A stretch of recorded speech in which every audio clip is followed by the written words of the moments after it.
خلک دا اعتراض کوي چې دا دې کې څه فایده ده. تېره جمعه باندې دا خبره ما کړې وه. یو روایت کې راځي چې کله ابراهیم علیه السلام اور ته وغورځولی شو او 2 زناور هلته یو کردار ادا کړی دی.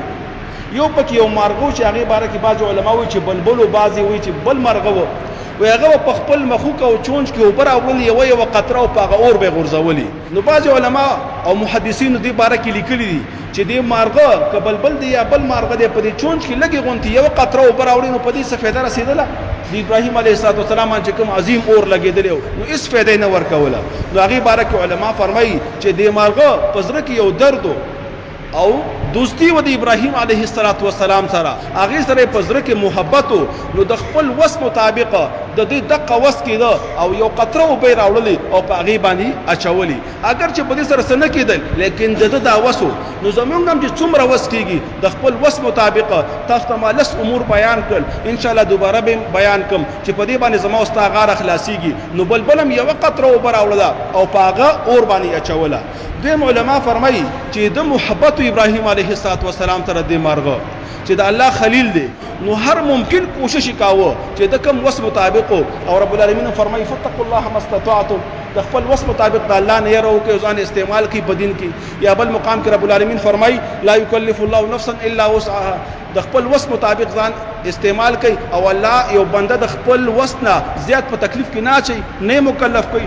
نو د مرغه دغه وس کېده نو دا ممکن یو کوشش و په خپل چونچ کې او په خپله مخوږه کې یوه قطره اوبه راوړي او په دغه اور باندې اچولي. نو ما ورته به د خپل وس مطابق دې ته راوځو چې چا نږدې کورونه یې وسې کېږي ځان سره دې اوبه هم راوباسي یا بل څه وسې کېږي هغې مطابق دې هغه وکړي.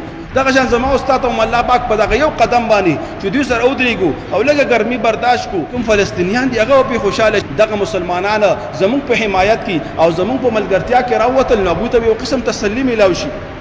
او څلورم بعضې علما فرمایي دغې مارغه چې دا یوه قطره اوبه اچولې وایي د باره کې راځي و چا یې تپوس وکړه چې ستا په دې یوې قطرې باندې څه کېږي؟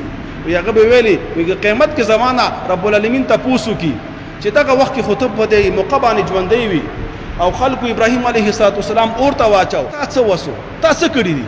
نو دا وایي زه به ورته وایم چې زما دا یوه قطره وسو او په دې خپلې مخوکې کې او د خپل چونچ کې ما یوه قطره اوبه د فلان کسي نه راوړي او په دې اور مې اچولي. نو که زما استاد رب العالمین تپوس وکړي د قیامت په ورځ باندې چې فلسطینیانو سره او د دین اسلام اهم مرکز دی او دریم مرکز دی او یو روایت مطابق دویم مسجد نبوي دی د امام بخاري دی چې 3 مساجد داسې دي چې هغې ته انسان سفر کې نو ثواب ورته میلاویږي، په یو مونږ باندې ورته ډېر زیات فضیلتونه میلاویږي.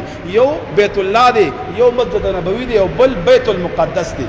نو که رب العالمین زما استانه تپوس وکړه چې هغوی سره ظلم کېده تا څه شی کړي دي نو د خپل وس مطابق دغه زما ستا وس کېده دې باندې به ما ورته رب العالمین اجر راکوي.